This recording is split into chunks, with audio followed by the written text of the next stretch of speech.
Welcome back to the Paperback Podcast. Today we're going to be doing something a little differently. We've got a guest with us, Miha Andric. Hey.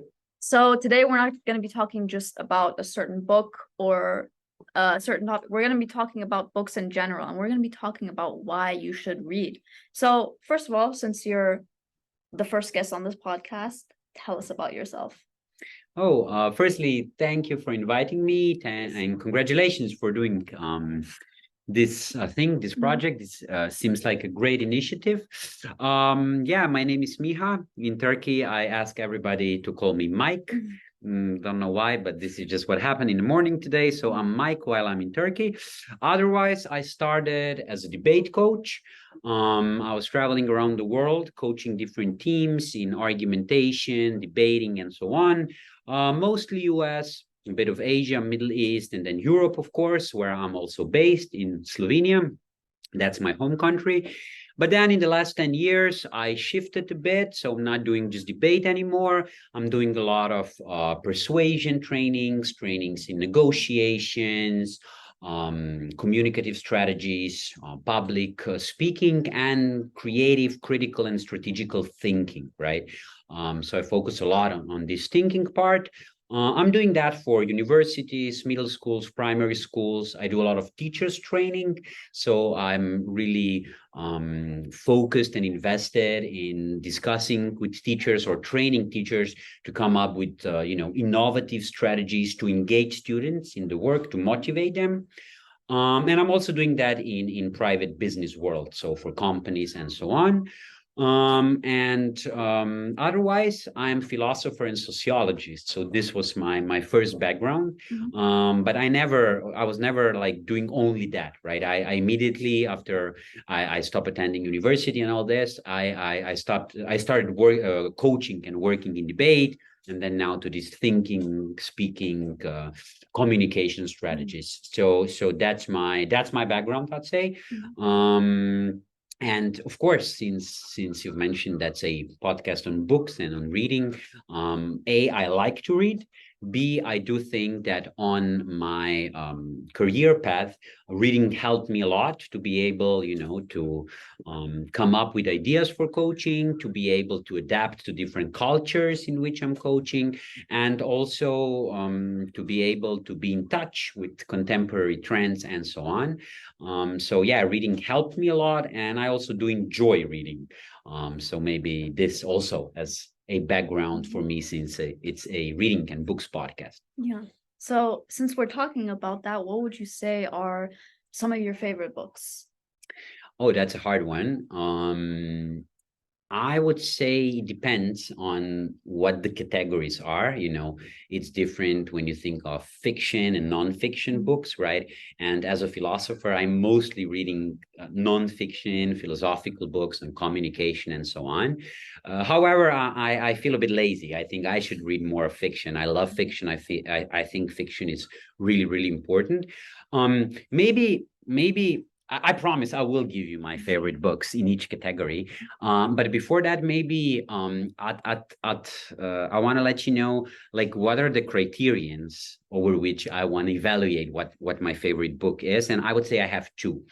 Number one is I really like books, especially when we talk about fiction, that do not follow something I'd call like this universal structure of every good story. Because humans, we are storytelling animals, right? We live, we make our life, we make money, we make meanings, we create cultures, institutions, everything that is important for our life. We make this through telling each other stories of who we are, where do we come from, why does something has more meaning than the other thing, and so on.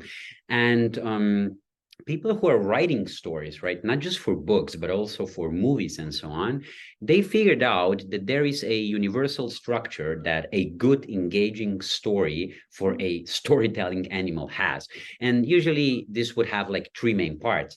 Right? At the beginning, you start in something I'd call a normal world, where there is a main hero that has some backstory, and this hero then, faces some challenge, feels some pain, then then the story usually tells us that this pain is not just related to the hero itself, it is also other people who feels that pain. And then we move to a second part of the story, which is usually taking place in some extraordinary world, not in a normal world anymore. And when I say extraordinary, I don't necessarily mean fictional world. Just like, it's a challenge, it's a path, it's something that it's a journey that a hero takes, right?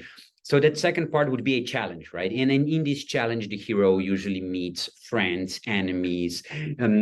There are little bits and pieces, like there is always a moment when everything is lost. There are sad moments, there are funny moments, new characters, and so on. But there is a challenge. And then at some point, moving from this second challenge part to the last part, I call it the enlightened moment or enlightenment moment or the aha moment.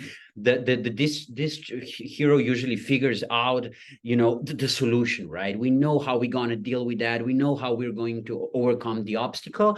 And this, moves us to a last part of the story where there is no problem anymore. That we did have a good solution, we changed the world, but then the last part of the story is usually then focused on creating this new world, based on the new solutions that we have, new values, the new situation that we just made. And pretty much every story has this structure. I don't know, Harry Potter, like if I just take the first one that comes to mind, every school year at Hogwarts, right, starts, with the family, normal world, then some sort of challenge happens, at a Hogwarts, in extraordinary world, little challenges, big challenges, final battle with the boss.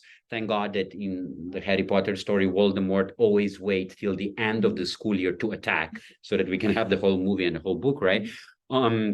But then we have these challenges. In the end, we overcome the challenge and we go back to the normal world, the end of the school year and so on. Also, the whole series, not just each book in Harry Potter franchise, has the same structure, right?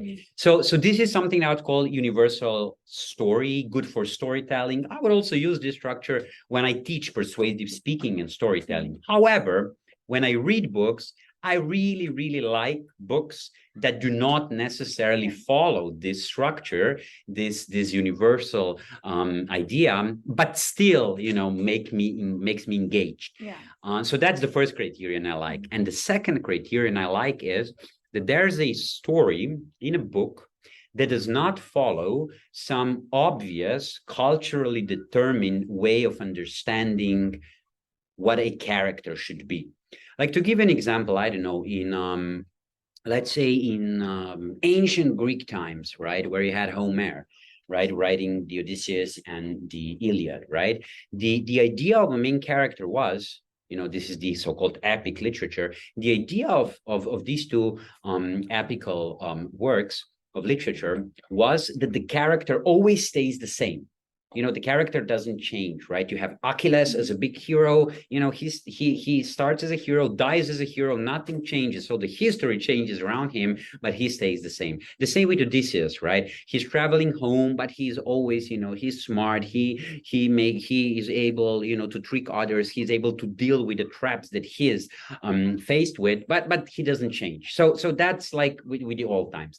I'd say that in modern times, we have the direct opposite, what's popular and what feels self-evident. If we just look at the transition from these old heroes to the contemporary modern superheroes, right, from Spider-Man and everything from Marvel, we always have characters that are changing through story, right? They realize something. They were somebody else at the beginning. They end up a different person. Then we always have, a sequel with some sort of the origin story. Why did they become into who they are, and so on, right? So we have a total opposite of that. But again, this is culturally determined. We live in that world. We like the origin stories. We like to see characters changing. Nobody's the same. We can all redeem ourselves in the end, and so on.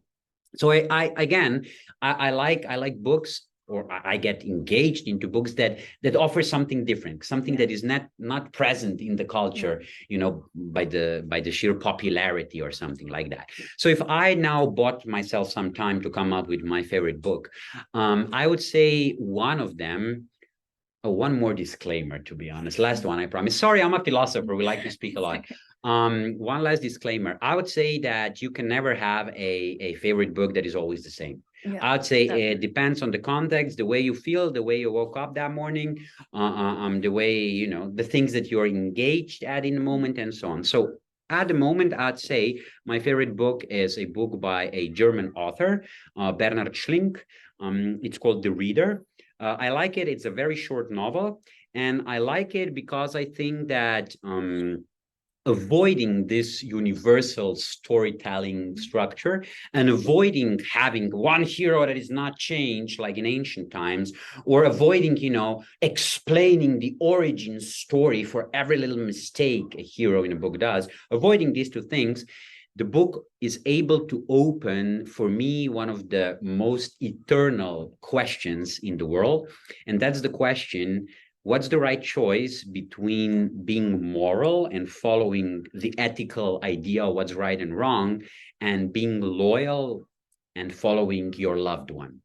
Right? So if your loved one does something that you know it's immoral, at least in your own moral perspective, right? What's the right choice, right? Yeah. Do you betray the idea of morality and follow your true loved one, right? The love of your life, or do you betray the loved one and follow the idea of morality? I think this is brilliantly opened by this book. I think it doesn't give the answer to it, so it also spurs like readers' creativity. So at that point, that would be my favorite book. I'd say it's also, I must say, I'm not one of those who would say that movie adaptations of books are necessarily good or necessarily bad. I've seen some extremely bad ones. I've seen some brilliant ones. I'd say the movie adaptation of this book, it's quite recent. I'd say from 2015, 16, not sure. It's American-made movie, The Reader. So the same title as the book. The main female character is portrayed by Kate Winslet. If I'm not mistaken, she might get an Oscar for that. I'm not sure. I would say also the movie is amazing. So to all those who maybe are interested in the topic that I've just described, you can also watch a movie. So that would be my favorite nonfiction book. My favorite fiction book. My favorite nonfiction book, at this moment, it would probably be all the work, or like I would select one of the work by French philosopher from 20th century, Jacques Lacan, who has like this psychoanalytical approach, which, because I believe that psychoanalytical approach in philosophy can open us like totally different ways of how do we approach some classical philosophical issues.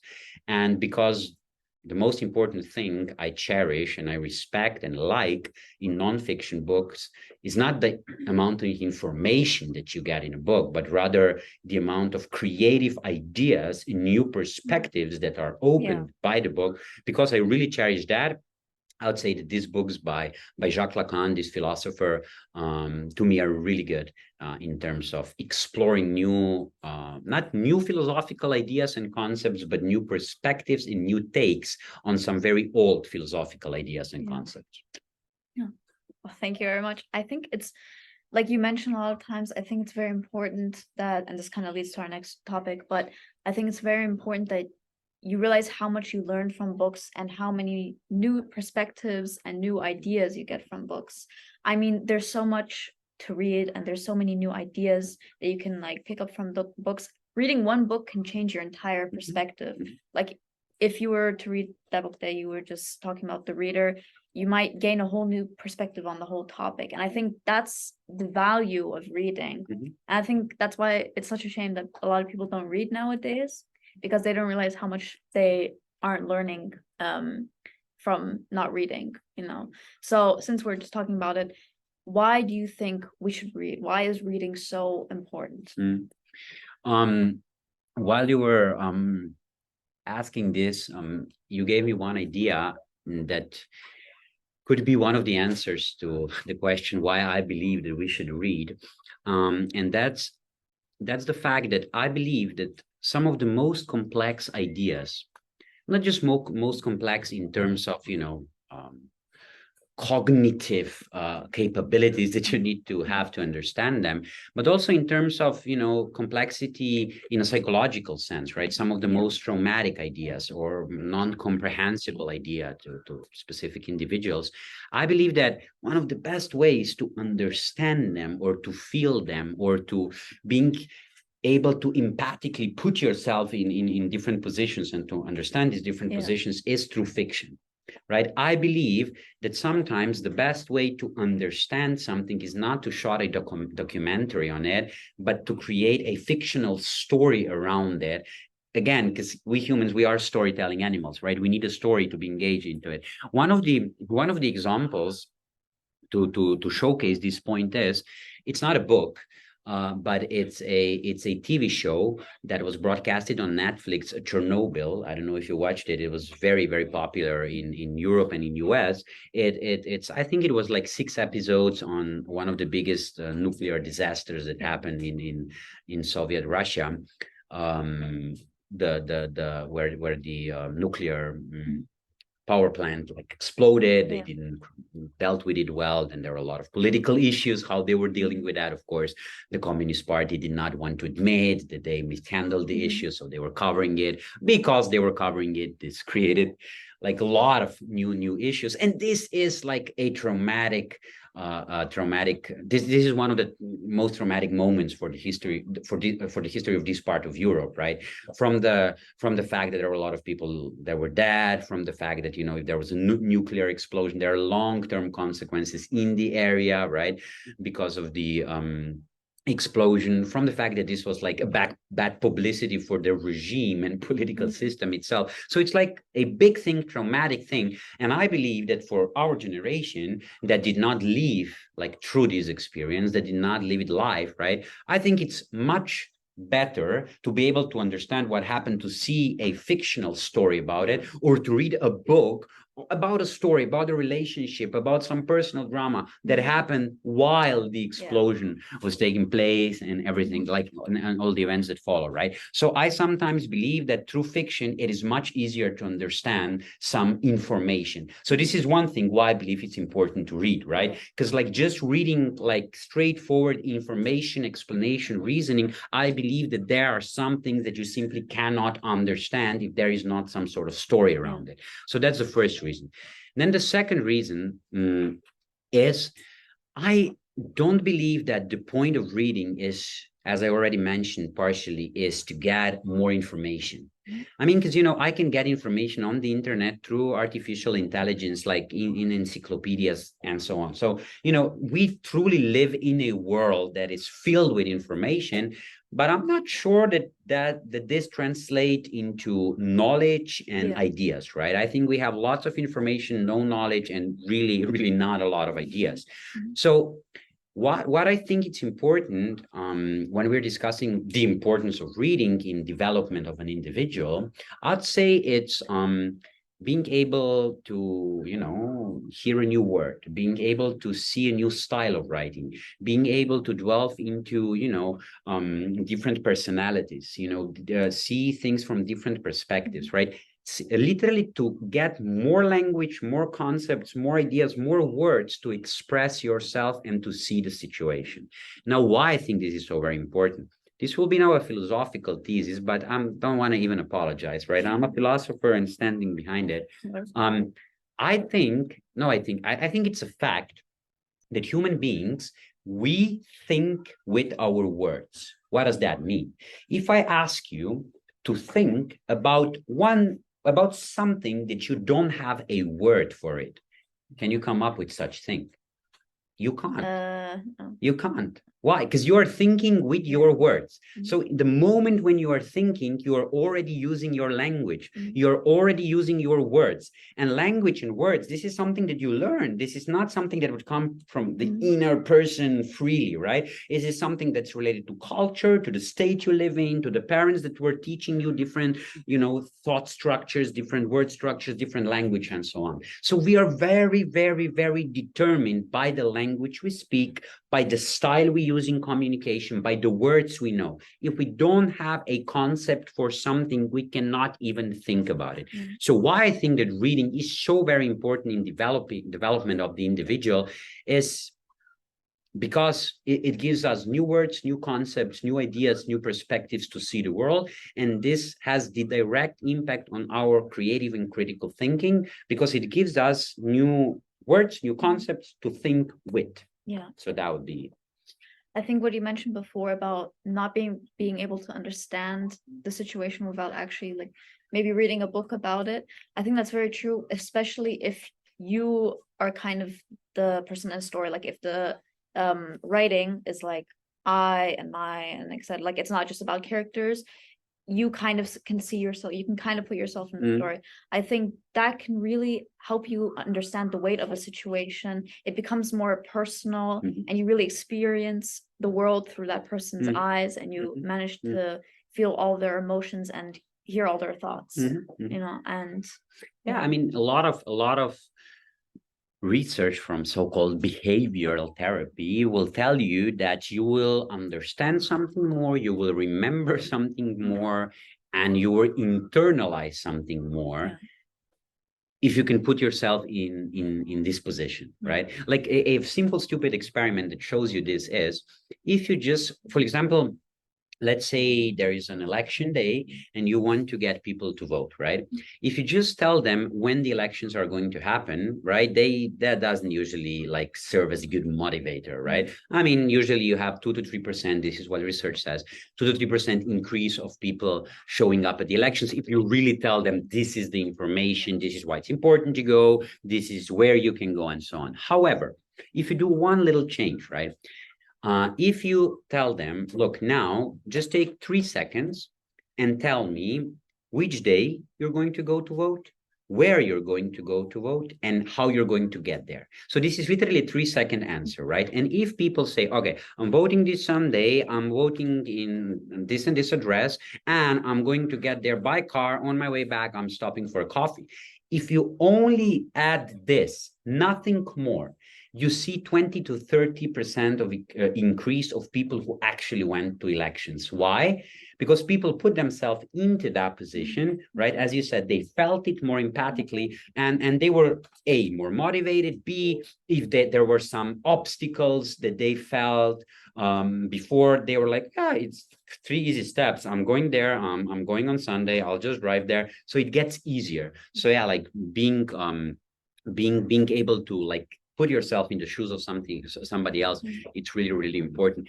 I would add something here. I think that modern educational systems or modern approaches to reading sometimes do a big mistake that is killing, even though they have good intentions, I think it's killing the importance of reading. And that is, for example, if you look at what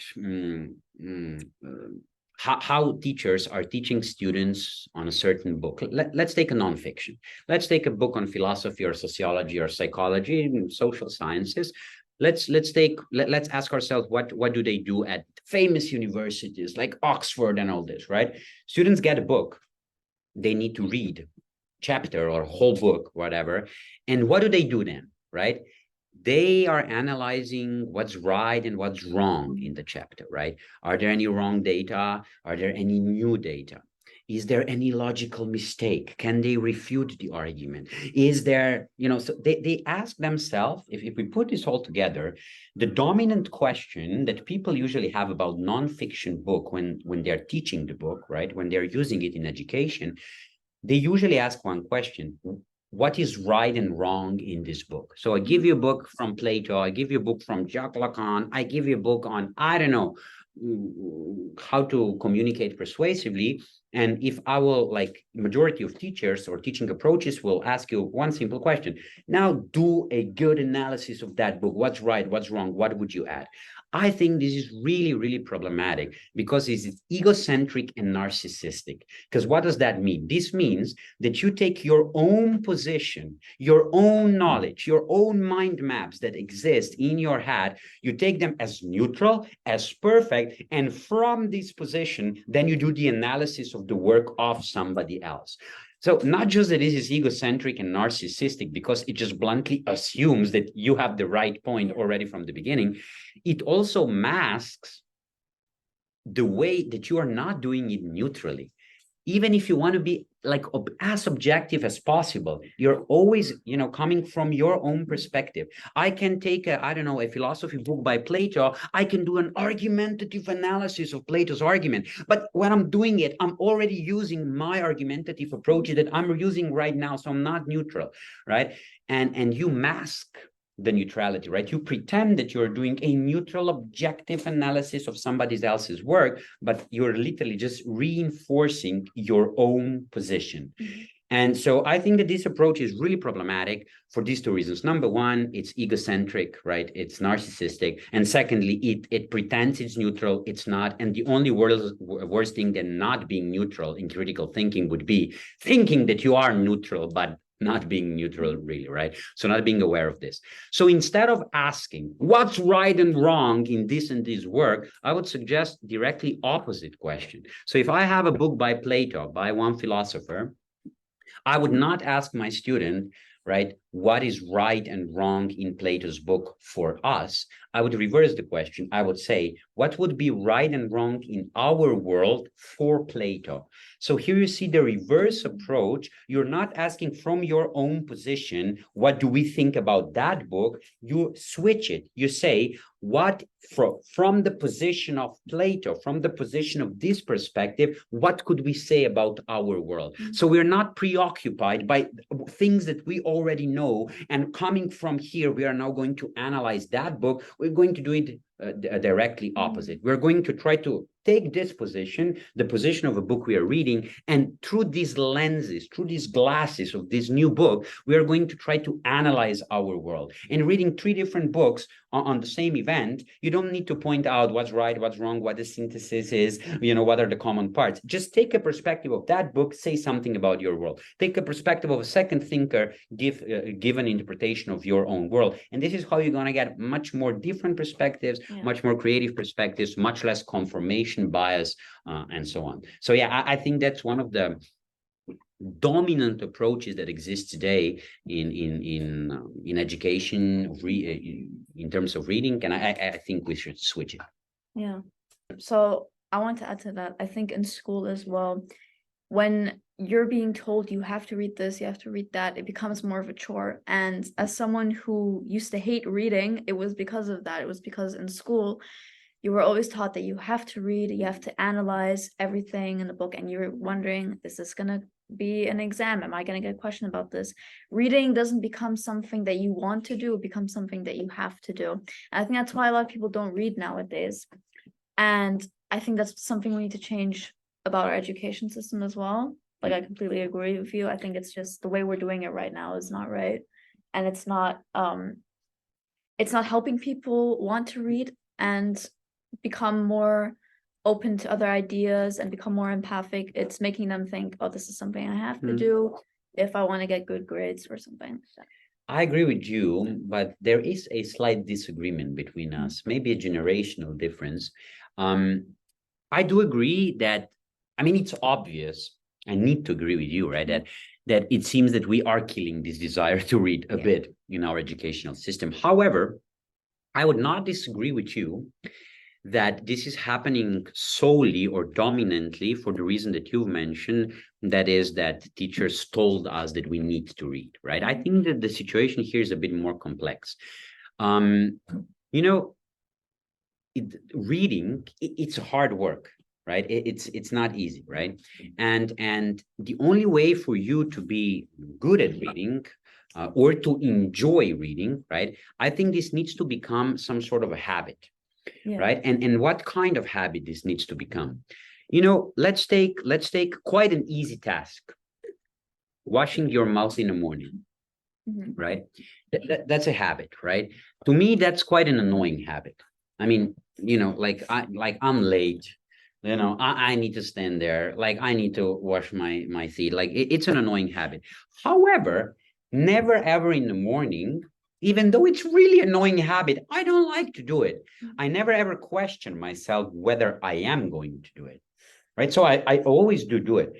Secondly, probably you would agree with me that the fact that I do wash my teeth every time in the morning, every day in the morning, that doesn't mean that I have such a strong discipline, right? I mean, it's just, dude, it's just like washing your teeth in the morning. It's not discipline. It's not that I wake up in the morning, I stand up in front of the mirror, I try to recover from the unflattering image I see, and then I'm like, okay, Mike, now be disciplined. You need to do it. I don't need discipline. I just do it. It's a habit, even though I don't like it.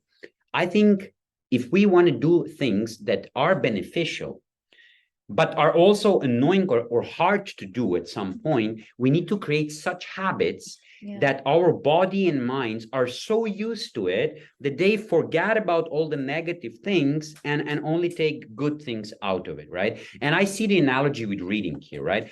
Well, if I don't read for 2 years, right? If I wouldn't read for 2 years, for whatever reason, for half year, I was sick. For another half year, I had a lot of work to do. Then I didn't find the correct book to read and so on. If I wouldn't read for 2 years, and then I would get the most amazing book ever, right? That is like exactly for me, fits all my criteria that I've mentioned before. I don't necessarily think that I would enjoy reading because I would be out of this habit.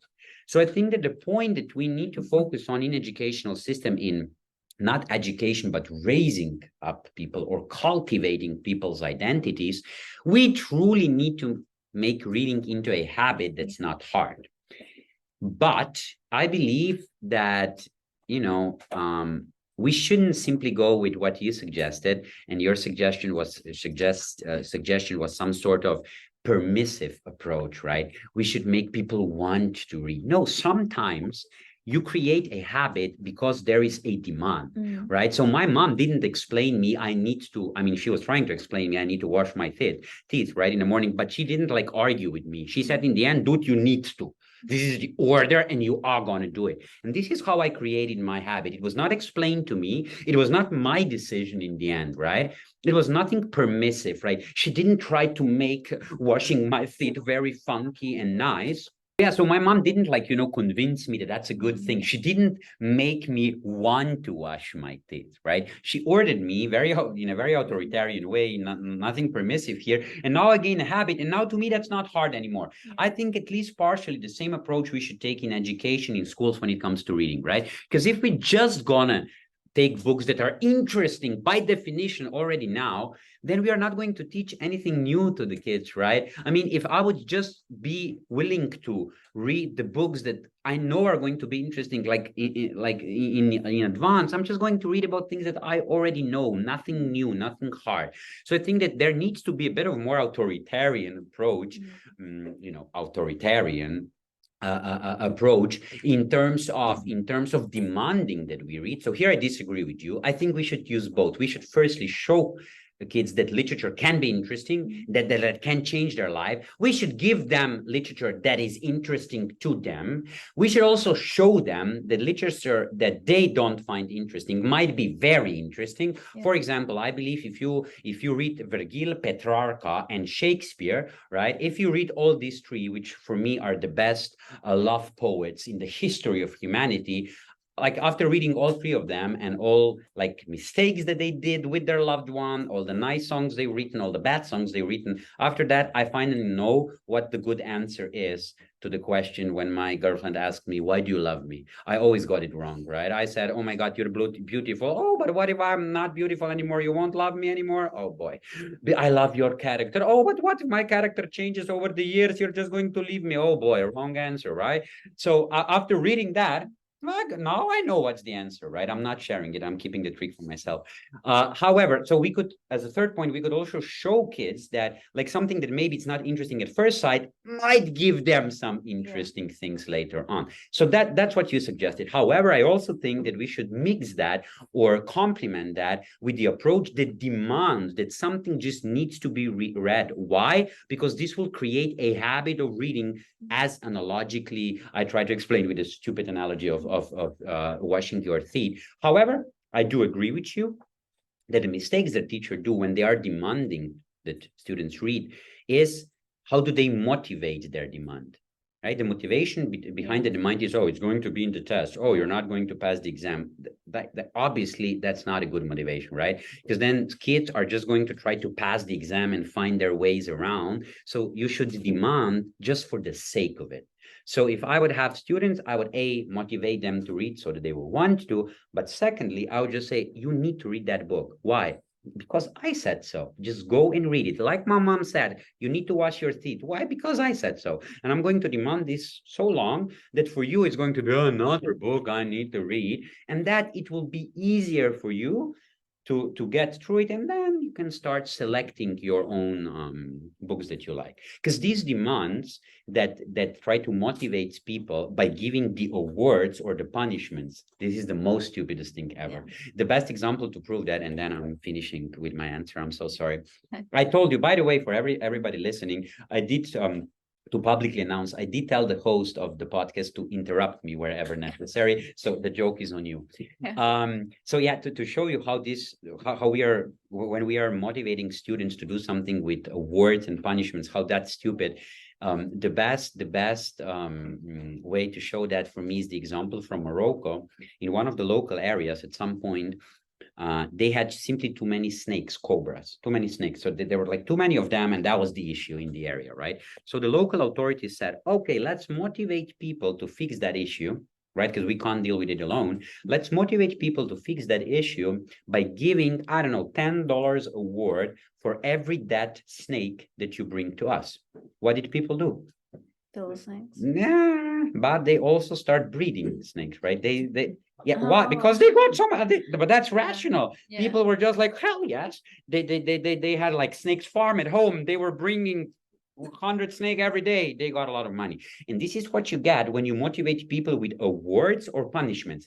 People might get perverse incentives. They focus on the award of achieving the award, as in the snakes example, or in like avoiding the punishment, but you don't motivate them for the thing itself. So I do agree with you, like teachers using like, you know, you need to know that for a test to motivate readers is just like, you know, discouraging them. Yeah, I think that makes a lot of sense. Like now that you kind of like disagreed with me, I think I agree with you now. I think we're on the like same page now. But yeah, so just one last thing, last thing to talk about. You mentioned when we had our Zoom meeting, the self-help books. And I kind of wanted to hear you explain that a bit more, because I've never read a self-help book in my life ever. So I don't know much about that. So I was wondering if you could explain. Yeah, so do you have a like specific interest on that? Like just because I think you said that something about self-help books and fiction books and I can't remember. No, I get it. I got what we were talking about. Yeah, so I would say like these self-help books are like a new thing, a new genre, if you want, of nonfiction, right? They're easily accessible, easily understandable, and you know, they offer 7 best steps to become a good public speaker, 10 habits of most successful people, and so on. I think, I mean, it doesn't hurt to read a book. It doesn't harm you to read a book, but I'm very, very skeptical of this. And why am I even speaking about that? I would, you know, I'm against banning of any books, right? So I'm really against, right? So I would not cancel books. I would allow people to read books. I would want them to bring issues to the discussion. By the way, I'm also against prescribing books, right? Because you have 2 ways of how you can manipulate people what to read. You have the old censorship way used in medieval times and now in a cancel culture, where you say, oh, this book is not allowed to be read. But you also have the more sneakiest way of how you can manipulate people what to read. These are so-called reading lists. You get them at the university and you read exactly 15 books that are prescribed, and you feel like you are freely doing it, but you are reading exactly what, like exactly what some set of intellectual elite wanted you to read. So we have 2 types of censorship: open censorship, when you are not allowed to read something, and you have the other type of censorship where you are prescribed or suggested to read something, which could also serve as a intellectual manipulation. However, why am I speaking about these books, even though self-help books, even though I'm not against reading any book, I think reading can only enrich you, is because I've noticed a switch of trend in the last 5 to 6 years in students all around the world, like the same trend in US, in Europe, and in Asia. And that is, like 5 years ago, we teachers, we were always like, oh, students are not reading anymore in our times, blah, blah, right? But now I've realized that students started to read more. So it seems like there is a different trend, right? I've seen some pictures of students having some books on the shelves again. And I was interested in this trend. And I did realize that in majority of cases, obviously not all the cases, but in majority of cases, what they do read is these self-help books, right? How to earn money, how to be a crypto king, how to do like, how to prepare yourself for life, how to become a businessman, how to think clearly to lead the new generation and all this, right? So I'm not against reading these books, but since it seems that there is a trend of young people reading that, I just want to be a bit careful with such books, because these books are not giving you something that we were talking about at the beginning of the podcast when we were talking about the new perspectives that you get, a creativity that is spurred by reading a book. These books are very technical books. They already have determined goal, right? What you need to achieve, and then just give you few steps. These steps can be bad or good. To be honest, I do think that majority of such books do not give quality advices. It's just something that sounds nice and can be sold for a lot of money. However, even if you get a quality advices of what to do with your life, what should the structure of your day be, and so on, even if there are quality advices there, these are very technical advices that already had a predetermined goal and predetermined identity that one should later on take in life. So I'm not against reading these books, but I am a bit careful and hesitant with the trend of some groups of young people dominantly reading that and believing they're reading literature. So nothing wrong with that, but we should know that this is not, this is like reading a textbook on how to do something. It's reading a manual, but not reading in a sense that we were discussing before. So nothing wrong with it, but should be complemented with other things. Yeah. Okay. Cool. I see what you mean now, because I think if you were to read just a self-help book, everything, you already get all the information that you need. But if you read, let's say, like a fictional book, you kind of have to take the ideas out of the book. You have to think for yourself, you have to apply it to your life, and you have to critically think about the stuff that you read in the book. But if you're just reading a self-help book, it's very easy access to information. I mean, that's not necessarily a bad thing, but I think it makes it very like limited. So you can't, you're forced to be in like this a bit like closed-minded way, and you can't really, you struggle to apply it to your real life. And it predetermines the identity, right, that one should take, right? So 7 Habits of Successful People, right? Now, in like, I don't know if that's an actual title of book. I'm not speaking about an actual book now. Just these type of books, right? They are playing on or using the term successful because like we all want to be successful, right? Probably. However, I'm sure, like, if we have 15 people, there could be 15 different interpretations of what does it mean to be successful in life. However, if the book has 7 advices or 7 habits of successful people, they need to have a predetermined sense of what does it mean to be successful. And while reading the book, right, you don't usually explore what does it mean to be successful. You explore the habits that gets you there. And while doing that habits, reading about habits, especially if these advices and habits and structures and techniques are useful, you get sucked into it. And then in the end, everybody who reads the book actually want to be exactly this successful person that book is talking about, right? Which could be good or bad, but for sure it's nothing creative and free about it, right? So I think it's good as an addition, but in terms of like, choosing your own identity, building your own identity through reading or watching movies. I'm a big movie fan, big Netflix fan and whatever. I think you also need other literature. Yeah, for sure. I agree. I think, I've never read a self-help book. I don't really plan on it. I think every book can be a self-help book. So I think we could like have a business idea for the end, right? Maybe I'm sure that the market is still not, it's not saturated with that, or maybe like, I'm not sure if there is a book we could like this, we could write a book, like 7 most important advices to success for life success for people who have never read a self-help book. I think there is an unexplored market there, maybe. Yeah. Definitely. Well, yeah, I mean, I don't really have anything else to add. Do you?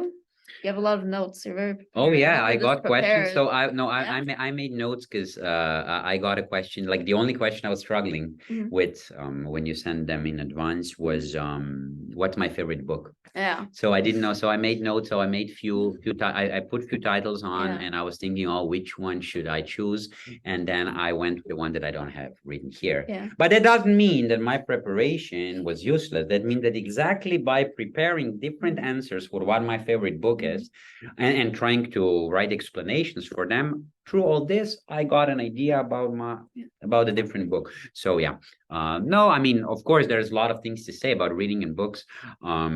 But yeah, I think it was a good discussion. I enjoyed it. Yeah, me too. Me too. I think you know a lot, like you've done a lot of stuff, and I think it's very interesting to hear like the perspective of like of someone else, and just kind of like talk about that, because it also gives me like a different perspective. And I mean, you definitely know more about philosophy and everything. But I think there's always a but. That sounds weird. I think that today's society is absolutely preoccupied with the question of how much do we actually already know. So I have a big library at home, right? A lot of books. That's my guilty pleasure. I absolutely buy too much, and I like to do the Umberto Eco test when people visit my apartment in Ljubljana. So Umberto Eco was a famous philosopher, writer, died in 2016. He had a big book and a big library, and he created a concept of anti-library. Now I will explain. I'll explain the concept on an example of my little library at home. So when people come to me and they see a library, they are like, oh my God, so many books. And I'm like, yeah, this is what I wanted to achieve. So first thing done, I impress them. But then, however, those who ask me, oh, but Mike, how many books from these shelves did you already read, right? Have you already read? I see that they have absolutely missed the point, right? Why? Because I believe that like we should not be focused so much on what are the things that we already know. We should be focused on the things we want to know in the future, right? So I think that we should like rechange our focus on these are the references that I have, the books that I've read, the knowledge I have, towards the totally different focus, which is these are the things that I want to get better, these are the things that I want to understand, and so on. So like a growth mindset. Yes, exactly, growth mindset. And in terms of reading, for example, this is what Umberto Eco meant by his anti-library concept. He said, the books that you have at home are not the books that you have read, because you have already read them, you have notes on them, right? You don't need them. The books you have at home should be the books that you haven't read, so that they pressure you constantly on all the unread material that you still have to do. So I do a test with people who visit me. Those who said, oh my God, how many have you read? I'm like, yeah, you're not in the growth mindset, as you would put. But those who said, oh my God, you ever have a chance to go through all of this? I'm like, yeah, you get it. Like reading and literature is a never ending story. Yeah. So I agree with what you said for conclusion, but I think we should make little difference here and should not focus so much on the things we already know. Maybe for the conclusion, I did tell you what my favorite book is. Can you give me one suggestion of what's the book that I should buy and read? Next one, yeah. Well, I think I've already talked about this on my podcast, but I think my top three books that I always recommend to people. You've probably already read like 2 of these. 1984, Brave New World, and The Midnight Library. So which one do you think I haven't read? Midnight Library. Okay, I did read all the 3. All of them. Yeah. So you have one more chance to give me a suggestion. Be wild. Go crazy. Have you read Almond?